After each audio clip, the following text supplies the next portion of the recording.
هموطنان و همزبانان عزیز، غده پروستات چرا مریض می شود و چرا التهابی میشه یا چرا سرطانی میشه؟ در این ویدیو میخوایم در این باره با شما صحبتهای مفیدی داشته باشم. غده پروستات به اندازه یک چهارمغز بزرگ است و زیر مثانه قرار داره و مجرای ادرار ما و شما از بین غده پروستات میگذره. این غده در مردها تنها وجود دارد، در خانمها و زنان وجود ندارد. غده پروستات در وقت همبستر شدن مرد با زن بسیار مؤثر و بسیار لازم است. غده پروستات میتونه با 3 شکل مریض شود. التهاب و تورم پیدا میکنه. دوم، چرک گرفتگی یا عفونت پیدا میکنه و سوم میتونه سرطانی شود. چرا غده پروستات مریض میشه؟ کدام عوامل غده پروستات ما را مریض میسازه؟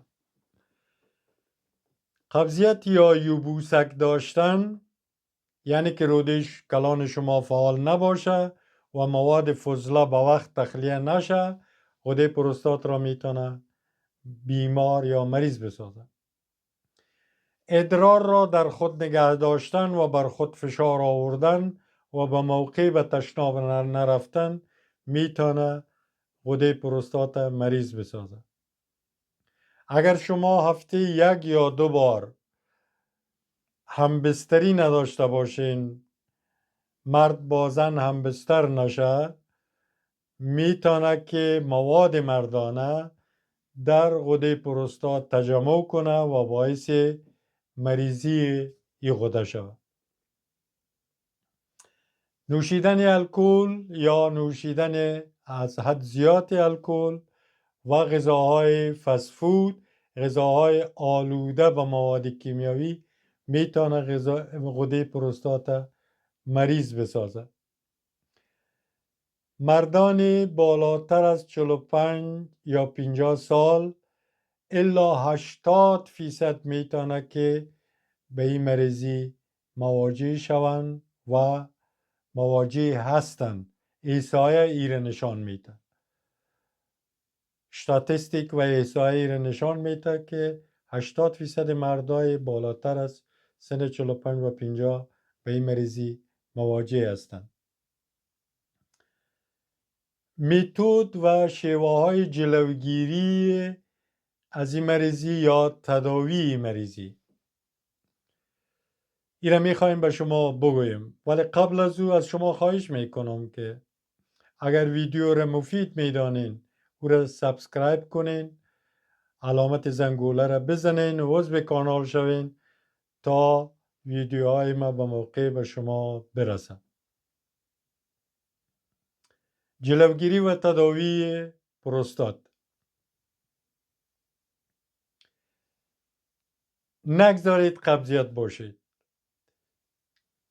ما شیوه های مبارزه با قبضیت که شما قبضیت خود دور کنین و راحت تشناب رفته بتانین در ویدیو جداگانه توضیح کردم. لینکش میگذارم با شما، لطف کنین او را تماشا کنین، ببینین، بشنوین و تلاش کنین که قبضیت نباشین.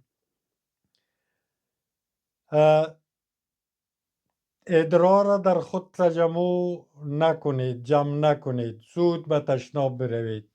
تمام کارهای زندگی خود یک طرف بگذارید و به تشناب برید و ادرار خود کوشش کنید که به طور کامل تخلیه کنید. سوم، شما همبستری داشته باشید. در هفته 1 یا 2 بار حتما همبستری داشته باشید. این در تداوی و جلوگیری از مریضی پروستات شما کمک میکنه. الکل ننوشید یا مقدار نوشیدن آن را بسیار پایین بیاورید. همچنان غذاهای فسفود، غذاهای آلوده با مواد کیمیایی نخورید، شما را مریض می سازد. میوه ها و سبزیجاتی که شما را کمک میتونه تا غده پروستات خود تداوی کنید کدام ها هستند؟ تمام میوه‌جات و سبزیجاتی که رنگ تیره سرخ یا گفته ایرانیا قرمز داره، اینا حاوی دو ماده مهم لیکوپین و پولیفینول هستند. این دو ماده ضد عفونت و ضد التهاب هستند و شما را بسیار کمک میکنه در تداوی مریضی پروستات. انگور سرخ یا تیره سیاه، بادنجان رومی، مرچ سرخ دلمه‌ای، لبلبو، کرم سرخ و تخم کدو، اینها عناصری هستند که مال هستند از لیکوپین و پولیفینول. اینا شما را کمک میکنه که مریضی خود تداوی کنه. من که 71 سال عمر دارم و برادرم که 4 سال از من جوانتر است. سال گذشته در 2023 هر دوی ما تصادفاً همزمان به این مریضی مواجه شدیم، البته چند روز در میان. ما این مواد شروع کردیم به خوردن و مصرفش. البته در پولیش اقدامات دیگه هم کردیم، مثلا نوشیدن آب لیمو از صبح تا شام. قبول کنین که ما در ظرف 3 هفته هر دوی ما به طور کامل تداوی شدیم. عوارض و علائم این مریضی کدام بود در بدن ما؟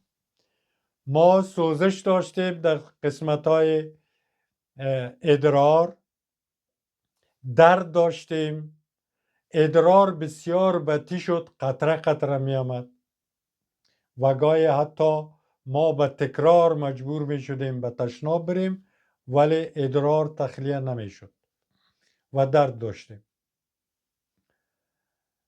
و ما در ظرف 3 هفته تداوی شدیم.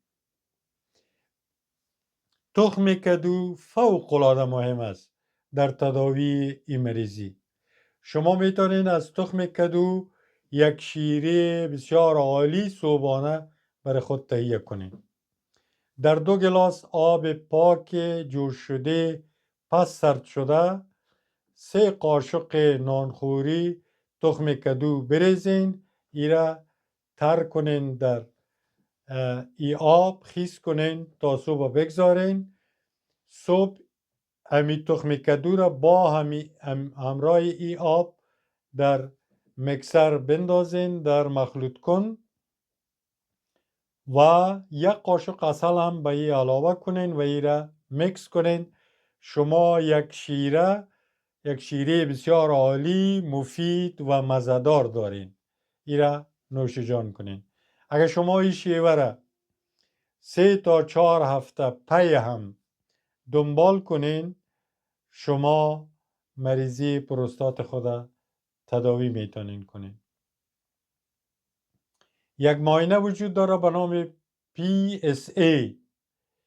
این معاینه بسیار ضرور است. اگر شما به این تکلیف مواجه هستید یا شدید، و پیش دکتر خود مراجعه کنید و از او خواهش کنید که برای شما معاینه PSA اجرا کنه.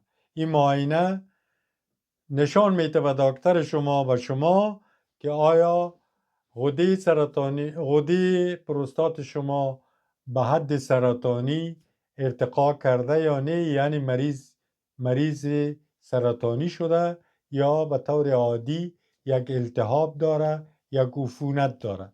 شما را میتونه راهنمایی کنه این معاینه. حتما این کار کنین.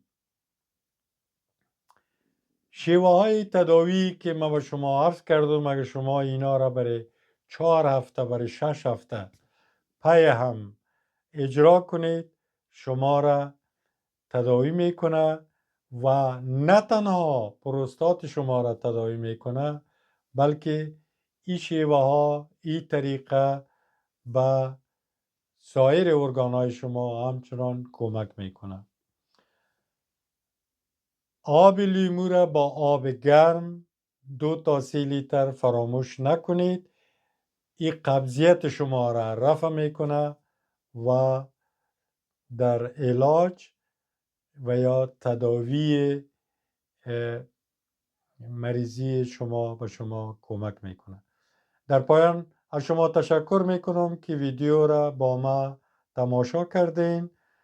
ویدیو را لطف کنید پشتیبانی کنید، سابسکرایب کنید و علامت زنگوله را بزنید و همو گفته معروف وطنی را که سلامتی پادشاهی است و نگهداری از او بر ما واجب است، این گپ فراموش نکنید و کمک به هموطنهای فقیر و بی بضاعت و برهنه پا را همچنان فراموش نکنید.